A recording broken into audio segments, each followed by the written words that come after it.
വിസ്മയ, ഉത്തര, വിഭജിക, ദായിപ്പ, അതുല്യ ഇവരുടെയൊക്കെ മരണശേഷം ഇവരുടെ മരണവും ജീവിതവും ഒക്കെ വലിയ രീതിയിൽ ചർച്ചാ വിഷയമായിക്കൊണ്ടിരിക്കുകയാണ്. ഇവിടെ സമൂഹത്തിനുള്ള ഏറ്റവും വലിയൊരു ചോദ്യമുണ്ട്, എത്രമാത്രം വിദ്യാഭ്യാസം ഉണ്ടായിട്ട് ഈ നൂറ്റാണ്ടിൽ ജീവിച്ചിട്ടും ഇവരൊക്കെ എന്തുകൊണ്ടാണ് ഈ ടോക്സിക് ആയിട്ടുള്ള സൈക്കോ ആയിട്ടുള്ള മനുഷ്യന്മാരോടൊക്കെ നോ പറയാനായിട്ടുള്ള ധൈര്യം കാണിച്ചിട്ട് ഇറങ്ങി വരാനായിട്ട് തയ്യാറാവാതിരുന്നത്? അതും അല്ലെങ്കിൽ ഒരു ഡിവോഴ്സ് എന്ന് പറയുന്ന ഓപ്ഷനിലേക്ക് എന്തുകൊണ്ട് പോയില്ല? ഇവിടെ മനസ്സിലാക്കേണ്ടത് ഒരു സൈക്കോളജിക്കൽ ഫാക്റ്റ് ആണ്.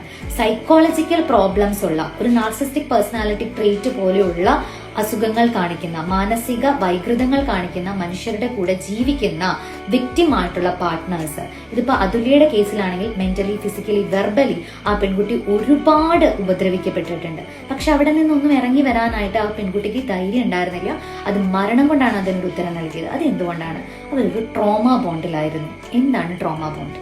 തഴുകിയ കൈകൊണ്ട് തന്നെ ചികിടത്തടിക്കും, അടിച്ച കൈകൊണ്ട് തന്നെ താരാട്ട് പാടി ഉറക്കും. താരാട്ട് പാട്ട്